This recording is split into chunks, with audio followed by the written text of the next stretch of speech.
What is going on, my broskies? My name is Toadskii, back again, here to bring you guys yet another One Piece Treasure Cruise video.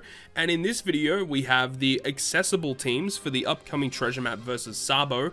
I think a lot of people who have already read through what this treasure map is all about, they're already kind of preparing themselves, because this is going to be an absolute bloodbath. It's going to be a lot to go through, honestly, and hopefully this video helps you out in terms of team building. So let's go ahead and jump into it. First thing is first, though, let's actually talk about this new Sabo character that we're all going to get our hands on. The artwork is magnificent, by the way. He is a Dex Free Spirit fighter with a captain ability of being a 4x attack to those two classes with a 1.2 health boost, makes tandem matching, and then slightly increases the chances of tandem slots appearing. Very, very cool. And then a special ability, 11 turn cooldown, reduces paralysis and burn by 5 turns. You get adjacent slots, including block into tandem, and sets the chain multiplier minimum to 3.0 for 1 turn.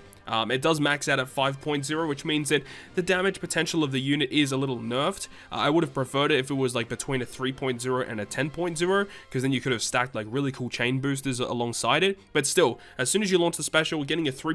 It's essentially like a 3.0 chain boost. It's pretty crazy, actually, on top of good utility and a little bit of orb changing. So makes sense. In terms of his crewmate abilities, tandem slots are matching, which makes perfect sense. A little bit of base stats for free spirit, and the really cool thing about this unit, of course, is the fact that he has Super Tandem. So the Super Tandem effect at level 5, because he is a free-to-play unit, you're going to get this maxed out. You need 2 characters on the crew, such as Koala, Morley, Lindbergh, Bello Betty, and Karasu. So just any of the, Revolutionary Army commanders.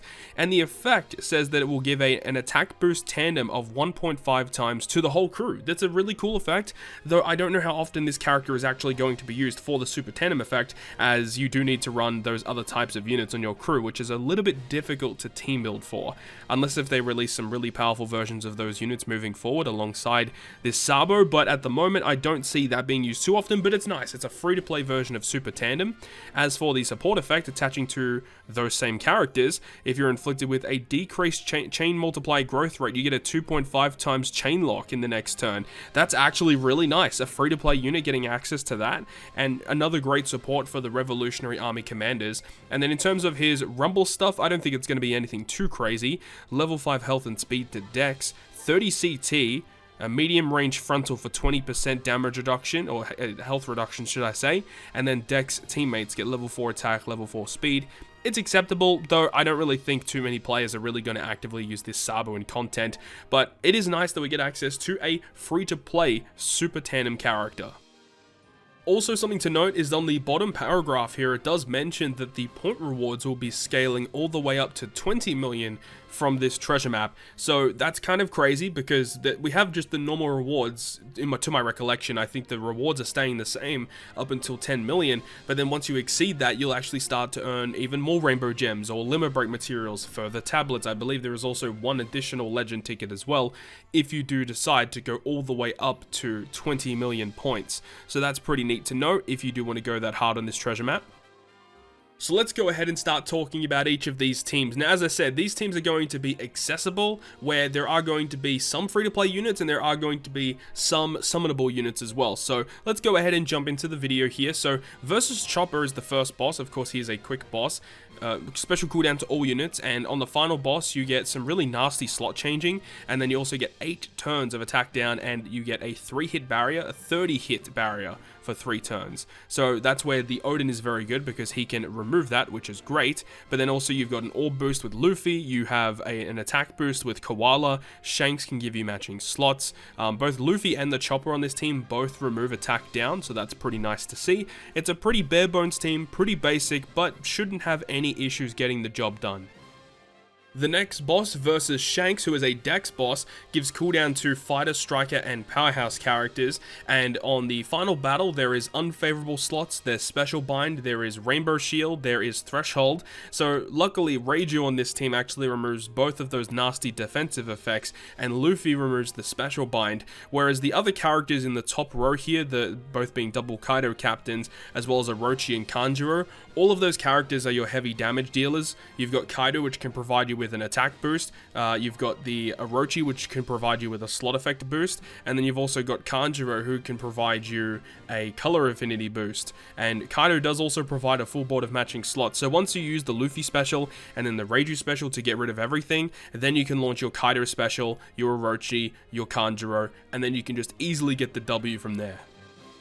The next boss being Luffy. Now, don't get it twisted because it does mention in the corner that you can see that he's a Dex type unit. However, the final boss, if you have a look at the gimmicks, he can be either a Psi boss or he can be an Int boss. So having both of those colors on your team is going to be pretty vital actually.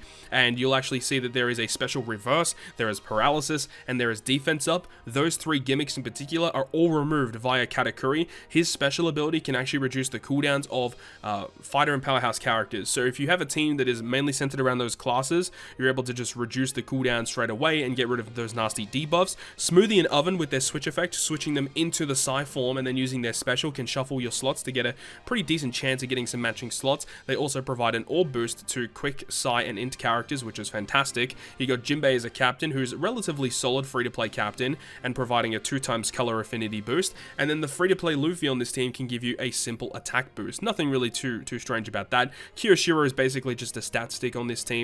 So that's, again, a pretty simple team. You've got Katakuri to remove most of the debuffs, and then Smoothie Oven deals with the resilience, and then having a mixture of both Int and Psi characters gives you a really high chance at taking down this boss fight a lot easier. The last of the Battle Rush bosses versus Hancock, Nami, and Robin gives cooldown to Fighter, Free Spirit, and Slasher characters. And for the final boss, there is going to be a lot of different gimmicks here. You have 8 turns of Despair, you have 4 turns of Special Bind, 4 turns of % damage reduction on the enemy, and for 2 turns, all of your type slots are going to be counted as badly matching. So the way that this team is getting around those type slots being counted as badly matching is by using Rayleigh's special ability on stage 2. What that will do is it will provide you with a multi-turn beneficial orb effect, and if you reach the final boss stage with that still active, the enemy cannot apply the type slots counted as badly matching for your team, which means when you use Sasaki to remove all of the despair on your team, he'll give you a full board of slots to your Free Spirit and Powerhouse characters. And in terms of the % damage reduction, I believe the Tashigi can actually remove that, as well as giving you a color affinity boost. You have a slot effect boost from Okiku, and you have an attack boost from Shuten Maru. So again, like a pretty cool team with a lot of pretty accessible free-to-play units that is able to get the job done versus a really annoying Battle Rush boss.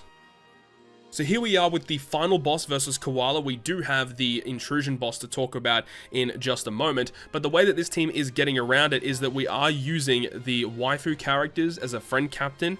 Not only are they very useful, but they're also the highest point booster in this treasure map, which makes a pretty big difference. So the cooldowns here for Strength, Dex, and Int characters. So we are going to be focusing in on using a Strength and Int team, using Akainu as the captain. And remember, technically speaking, Akainu is a free-to-play unit considering the Super Pirate Rumble that we have now. If you play 50 times, you get the character for free, which is pretty awesome actually. So with this team, on Battle 2, we have block slots given to us.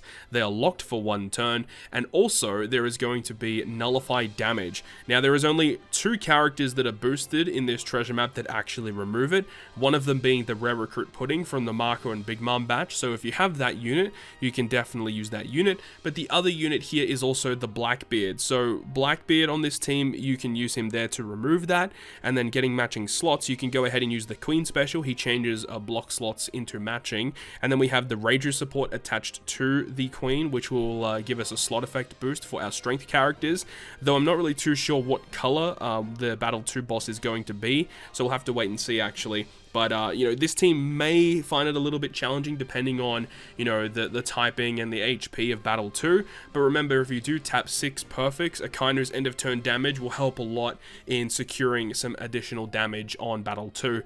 Then Battle 3, we have nasty debuffs of attack down and paralysis for 6 turns, and beneficial effects will be removed from our crew. So we have the Waifu Friend Captain, which can get rid of the paralysis and the attack down with their special. They also provide a color affinity boost to Free Spirit and Striker characters, so that's really great. And then along with that, we have Akainu. When you launch his special, we'll get a full board of slots, which will also give us an orb boost as well. Ace gives us an attack boost. We've got Ulti, which can also provide somewhat of a color affinity boost, depending on how you want to get things done. But Ulti is a really high point booster in this treasure map as well, so that's the main reason why she is here. Koala is actually a pretty straightforward boss. There's actually really not a lot to talk about. She is pretty easy, but the most difficult boss in this treasure map is most definitely Sabo. Alright, so let's go ahead and talk about Sabo, which is the Intrusion battle boss this time around. So the characters that are receiving cooldown this time around are Free Spirit, Striker, and Powerhouse characters. Battle 2, which currently, as of the making of this video, we don't know the typing or the HP of Battle 2, but the preemptive gives 10 turns of despair, and your crewmates will be special reversed by 1 turn. You also get given normal attacks only as well, which is pretty annoying. So the way that this team is getting around that stage is that both Sasaki and Katakuri, the bottom row of our current team, both have crewmate effects that actually resist special reverse. So we can actually go ahead and use Sasaki special, which will give a full board of matching slots to our Free Spirit and Powerhouse characters. Do note that the waifu characters are the suggested friend captain for this particular team to work. And then we also have Katakuri. Now Katakuri is very important for this team. Now this is not the free-to-play one that we got with the Marco and Big Mom batch. This is Coliseum Katakuri, which came out quite a long time ago, and his special ability provides like a beneficial orb effect for 2 turns for your Striker and Powerhouse characters. So the reason why this is here is because when we reach Battle 3, we get a full board of strength slots, and they are treated as badly matching for 1 turn. So if we enter that stage with a beneficial orb effect, that is going to be negated, which means that we will have a full board of strength slots, and we can just do what we want with them, which is fantastic. Speaking of Battle 3, there is also 8 turns of bind to your middle row, so we will be using the super tight special of the waifu characters to remove that bind, and then their special ability obviously provides really good healing and a fantastic color affinity boost. We are also planning to use the Kawamatsu special on that stage as well. One thing I forgot to note is that we are ideally using that Reiju support that you see there on the Kawamatsu, as that will allow Kawamatsu to provide an attack boost and a slot effect boost upon activation with the Reiju support, and then the color affinity of the waifus. And then once that has occurred and you have killed Sabo, he's going to go ahead and do 80,000 damage to your team. Remember, we will still have some damage reduction active from the Sasaki special ability being activated on Battle 2, because Sasaki special does provide 25% damage reduction for 10 turns, and that will allow us to somewhat tank that hit. And then, of course, he does have a 50 million HP barrier for 3 turns. And that is where Odin's special ability comes in. Odin's special ability will remove 3 turns of barrier, which means that we can then go ahead and use Ace's special to get a full board of strength slots and a strength attack boost. We will get the orb boosting effect from Kawamatsu, I believe. But if not, we do have the superclass special of Odin to give us another orb boosting effect. So realistically, you could use Odin's superclass on Battle 2 as well. And that is a 1.75 times slot effect boost for the whole team, not just for Slashes or Free Spirit, which is really, really great. So again, this is a relatively free-to-play centric. There are some summonable units here, of course, but most of the team is relatively free-to-play. Another thing to note, just to say, from the Marco and Big Mom batch, there is a rare recruit Cracker that came alongside that. His support actually can attach to Katakuri, and it says that when you use his special, it will actually give you a 50% damage reduction for 1 turn. If you have that, you can actually put that on this Katakuri, and it means that if you launch Katakuri on stage 2, and then you use the special ability of Sasaki, it actually will give you a pretty good orb boost. But if you do that, it means that you don't get the 25% damage reduction on Battle 3. So you can go ahead and take out some damage reduction later on for some huge damage output on Battle 2 instead, because if you have a damage reduction effect active when you use Sasaki, he gives you a 2 times orb boost to Powerhouse and Free Spirit characters. So this is what I've come up with thus far. Shout out to my girl Karissa, who was helping me build some of these teams here that you're seeing today. But yeah, we'll see how things go. If you've obviously got some of the anniversary characters, you definitely want to be using those characters instead for more points and making it a little bit more accessible. Even just having one of the anniversary characters, it makes this fight significantly easier. So good luck to everyone out there on the anniversary Sugo Fest, and I really hope that it has gone well for you guys. So with all that being said, that is going to wrap up this video today. Thank you so much for watching, and if you guys did enjoy the video, make sure you go ahead and leave a like, and if you want to stay up to date with all of the content that I post, including more One Piece Treasure Cruise content, make sure to hit the subscribe button down below. But on that, guys, I'll see you guys within the next video.